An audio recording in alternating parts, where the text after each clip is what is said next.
as high achievers with big goals, it is ingrained in you to work hard, to achieve. You are so good at what you do, and that's for a reason. You put a ton into your work. So, can you be a high achiever and want to work less? Of course you can.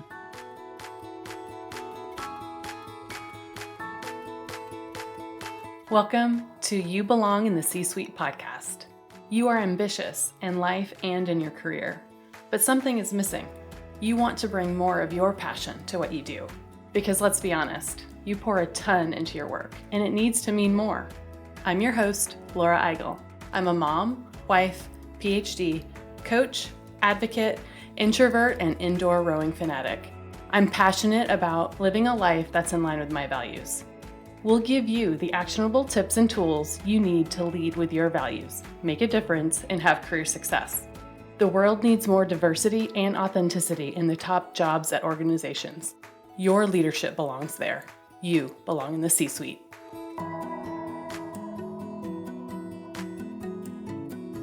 What gets you up in the morning? What drives your decisions? What do you stand for? No idea, not even sure where to start?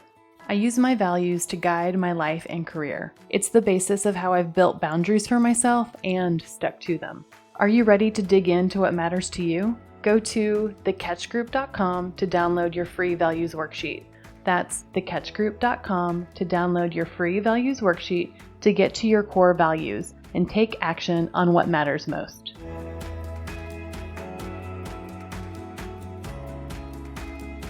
Welcome to this week's episode of the You Belong in the C-Suite podcast.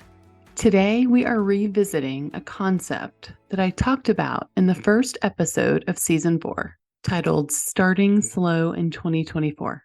In that episode, I talked about upcoming things for 2024, and I worked through the concept of starting the year slowly. We are going to talk about this concept as it ties to an overall theme for high performers. And we're revisiting this theme today in a timely manner for reflection. And we're redefining what success means. So in the first episode of season 4, which aired at the end of January this year, I talked about the launch of a few things for the year, like the Values First Leader Workshop and the You Belong in the C-Suite Group Coaching Alumni Retreat. Both of these events were amazing, and we'll debrief them in an upcoming episode. But nothing like starting slow than talking about all the new things that we're going to be doing. So that may be a bit of foreshadowing into what we're going to talk about today. In that episode, I envisioned starting slow and having that mantra, not just at the beginning of the year, but throughout the year. So what boundaries do I need to start slow for myself and my team? What does working ahead to plan from peace look like? And giving myself that permission to start slow in 2024. So let's dig into this topic and do some reflection. So since we are nearing the midpoint of the year, I think it's a really great time to do some reflection. Some very honest reflection.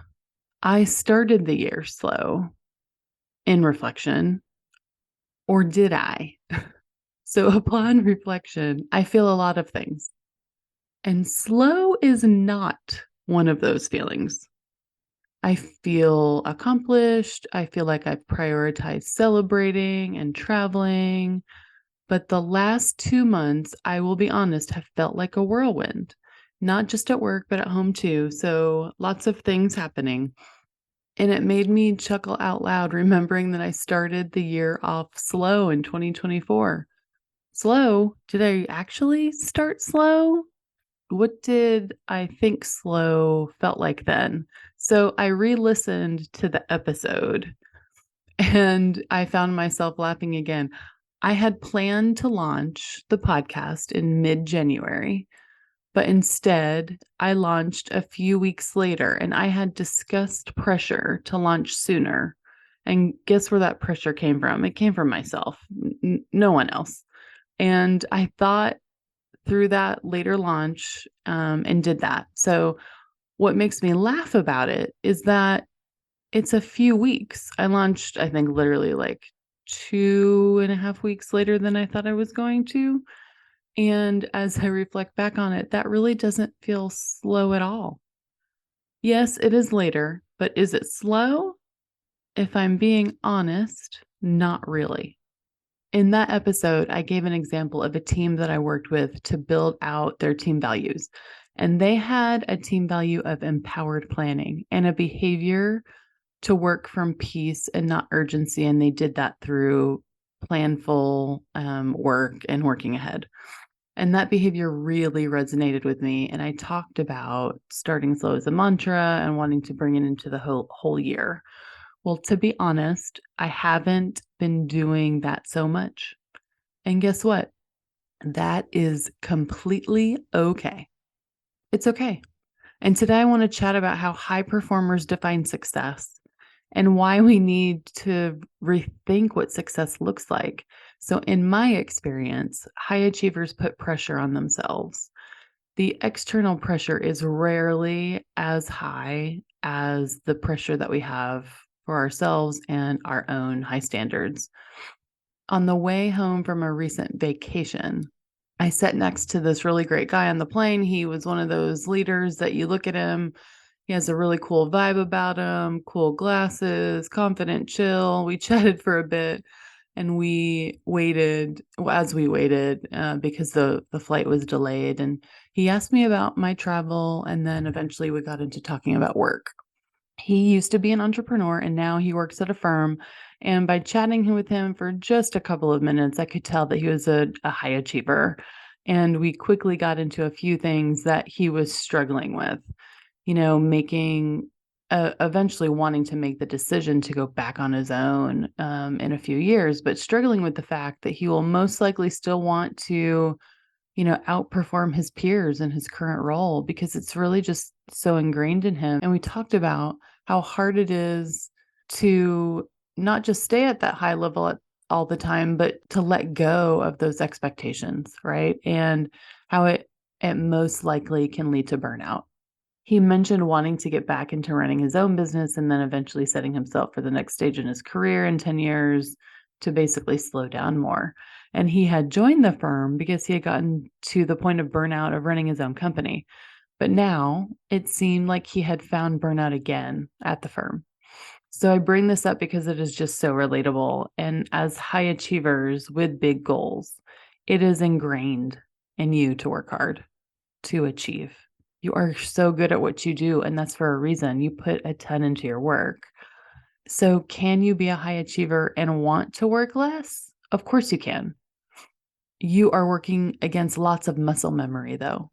And in that example of my new friend on the plane, he may have to be okay with not being that top performer at his company if he really wants to slow down. What if his goal was to be in the top 10% of the company instead of the top 1%? What could that look like? What would he be able to be okay with? Could he do that? Maybe he could for a little bit. Could he do it for the long haul? We talked about that. We talked about that struggle, and there is that tension there because he is used to being that top performer. We talked about how moving on to his next stage in his career, he may need to make some intentional shifts, and being okay with not being the top performer may need to be one of those. What if he celebrated not being number one? That feels radical, but also really empowering. I'm talking about this now because I feel similarly as I tried to start my year off slow, and it has been hard. I truly don't want to feel rushed or bring any unneeded urgency in the year. But I've made some mistakes. And so here are some of the mistakes that I see leaders make, those high achievers that keep them from the peace that they want, me included. Mistake number one. Just because you see the problem, it may not be yours to solve. Just because you are the one that sees the issue, it may not be yours to solve. So as a high achiever, you probably have a strength of being not just good at your job, but you're strategic. You probably see things that other people don't see, or you see them earlier.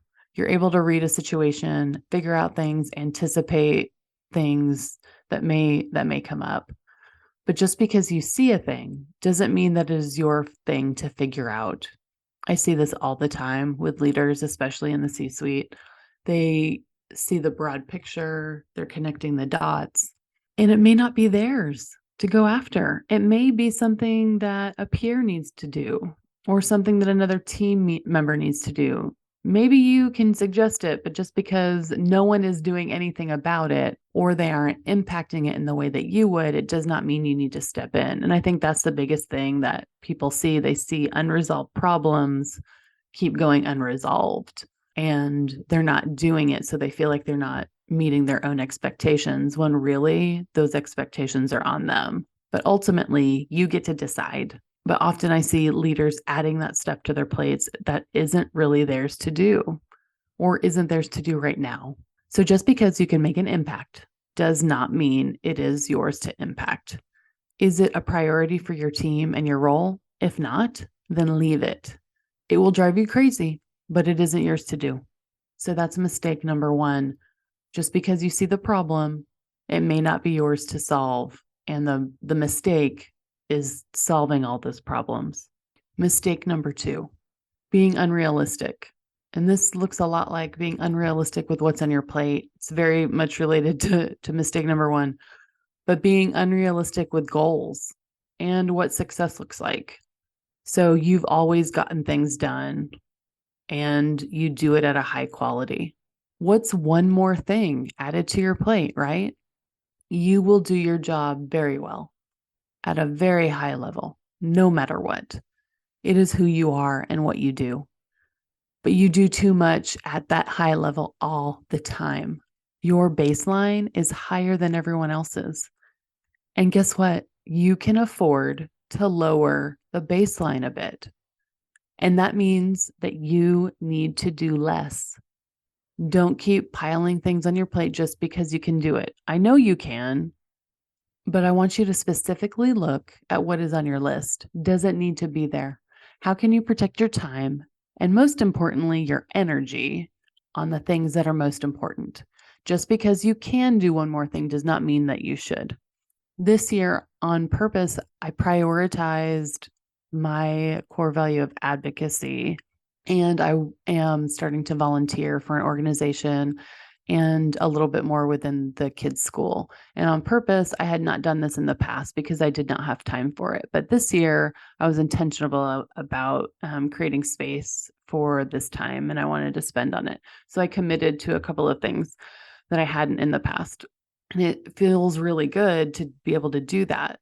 But what I did not do was say no to a couple of other things that happened after I had committed my time to volunteering, because this muscle memory of I can probably do that. And oh, sure, I can take on this one more thing. I didn't protect my time and space from other stuff because I knew, hey, sure, can I do it? Sure, I can. But do I want to? I do not want to. So as I plan the rest of the year, I know I need to be intentional about what I say yes to and no to, because I can't build in more time to my day, and neither can you. So don't be unrealistic about what is on your plate. That is mistake number two. And so when I think about the idea of that starting slow, I laugh because starting slow meant starting 2 weeks later than usual. And y'all, that is not slow. That's just a little bit delayed. And so even when I was trying to go slow, I don't think I was, and that feels unrealistic. So I'm just pointing that out as another example of what is realistic. And it is okay to go even probably need to double down on what feels realistic, because at the time it really felt slow, but now looking back, it really was not. And so let's go to mistake number three, this idea of a goal is all or nothing. So I could easily look at that mantra of slow in 2024 and think, well, I messed that up. And so that's not going to happen. So I guess we're not doing that anymore. But guess what? I am going to reject my perfectionist ways and know that it is not all or nothing. If slow is what I want to do, I know that I can make incremental steps to get there.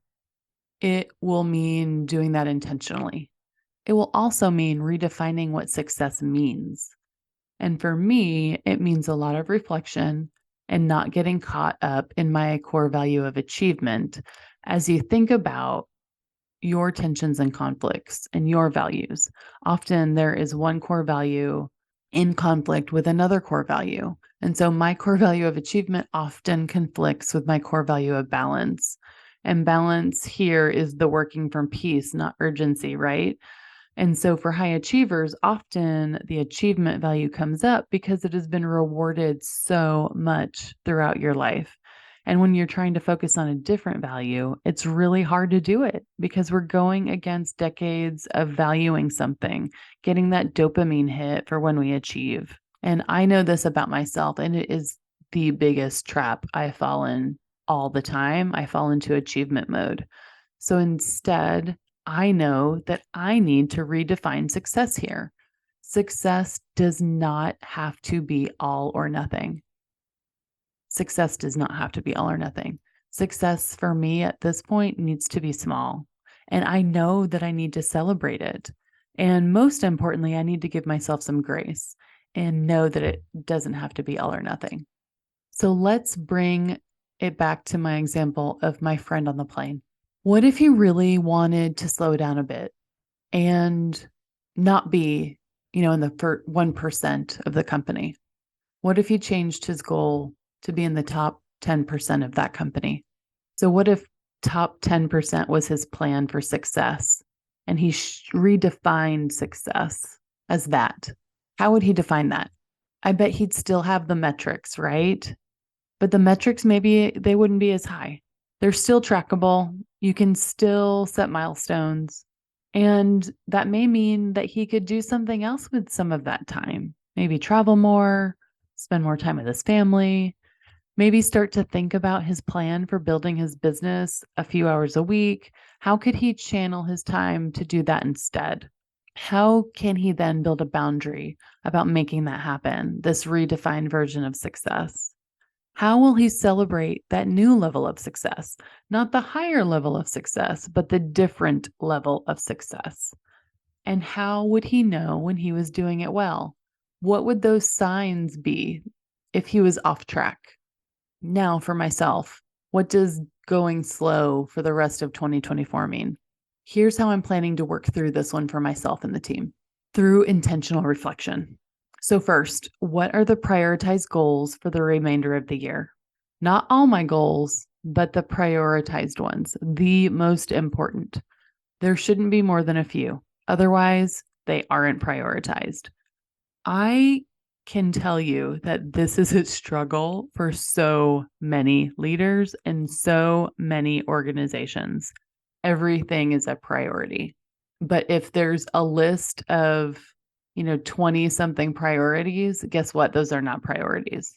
So I think that's the first thing. And that's the thing that we're not so great at. So bring in the team to build this list, to really think about what is the most important stuff to get done in the remainder of the year. Then I'm going to reflect on the following questions. How do my values align with these prioritized goals? And what does success look like? And I'm going to be honest in this reflection to make sure that I don't fall into those mistakes that I just went over. So just because we see a problem, it does not mean now is the time to fix all of them. We can fix them, but maybe we fix them later. Also, we have to make sure that we're working on the priorities and really not overcommitting. I do not want to put more stuff on my plate than I need to.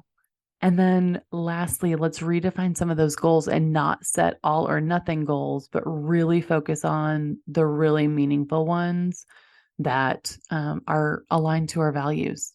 So I'm going to use one of my own tools, the high-low worksheet, to do a reflection of the year so far and to dig in even more to this feeling and this mantra of starting slow and how it's connected to my values.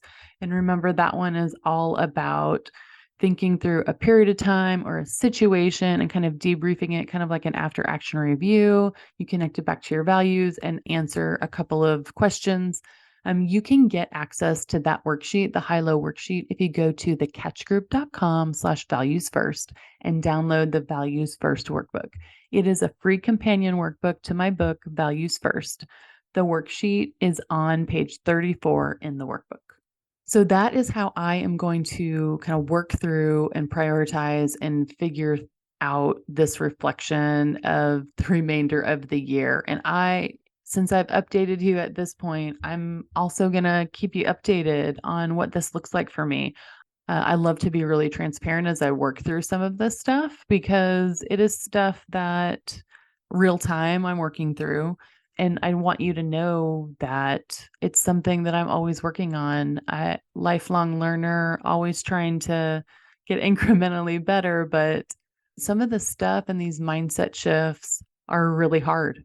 And so I want to share my own experience because even though I have lots of experience and I teach other people how to do this stuff too, it isn't always first nature because I too, like you, am a high achiever. And so working through some of this muscle memory of always achieving is hard to undo.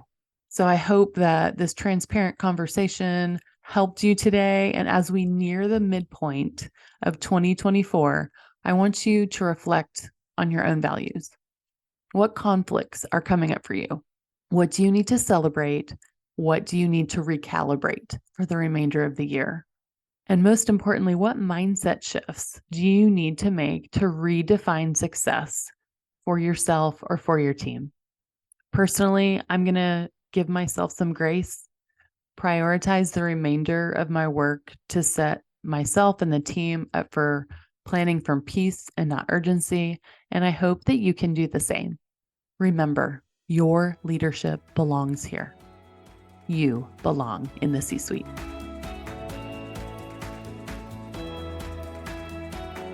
I want to thank you so much for listening to the You Belong in the C-Suite podcast.